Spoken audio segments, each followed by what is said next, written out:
Mantan atlet voli putri, Aprilia Manganang memiliki nama baru setelah diumumkan sebagai pria oleh KSAD Andika Perkasa.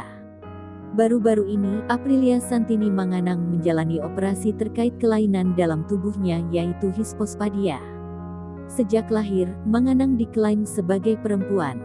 Kini setelah dewasa, ia melakukan pemeriksaan dan hasilnya menyatakan Manganang dipastikan laki-laki.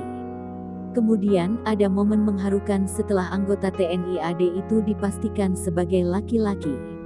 Momen tersebut ketika ia diberikan nama oleh istri Kepala Staf Angkatan Darat Andika Perkasa, KSAD, Hetty Perkasa atau Diah Erwiani. Kemudian, Hetty pun menyebutkan nama baru Aprilia Manganang yaitu Lanang. Ia pun menjelaskan arti kata lanang adalah laki-laki.